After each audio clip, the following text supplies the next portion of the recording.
In February 1977, Chicago police were left baffled by the brutal murder of a middle-aged healthcare worker.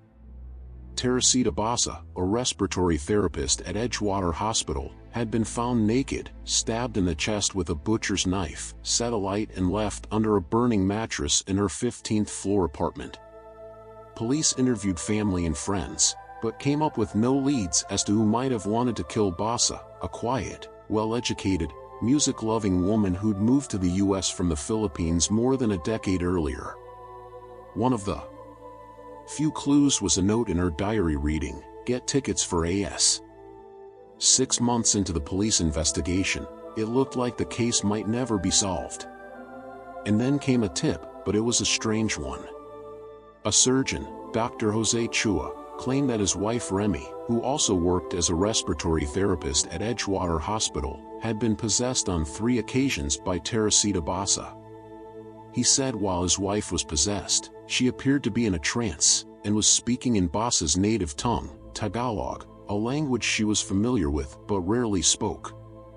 "Doctor, I would like to ask for your help," were her first words. "The man who murdered me is still at large." Dr. Chua didn't know what to think. "I was really surprised and scared when I asked her name and she answered, AKOY, I am Teresita Basa," he later told a pretrial hearing.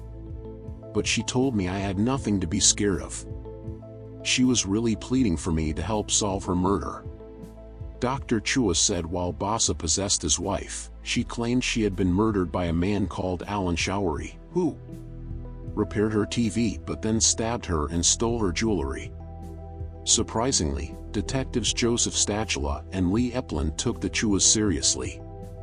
There was the fact that Alan Showery had the initials AS, the same initials they'd seen in Basa's diary. But there was more to it than that.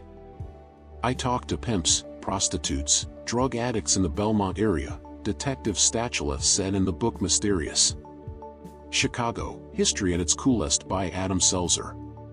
Dr. and Mrs. Chua are educated, intelligent people who live in a $90,000 house, a distinct change for me.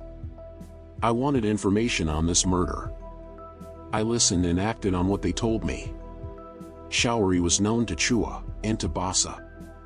He worked as a respiratory technician at the same hospital where both Chua and Basa were respiratory therapists. Showery had been in a difficult financial situation, and Basa had been helping him out by paying him generously to do small jobs for her. The detectives went to Showery's apartment, which he shared with his pregnant partner, Yanka Kalmok. They found Kalmok to have a pearl ring and a jade pendant that had belonged to Basa. She said Showery had given her the jewelry as a late Christmas present. The police were skeptical at first, but after seeing the Basa's jewelry on Showery's wife, Basa's cousin was able to confirm it just as the spirit said she could. The police were able to convict the man for 14 years in jail. Unfortunately, there was not enough evidence to convict him longer. But was it really Basa's ghost who named her killer? Perhaps Chua had knew some facts in the case and disguised it as a spirit possessing her? Whatever led police to the killer remains to be a mystery. Please like and subscribe to my channel if you like my content.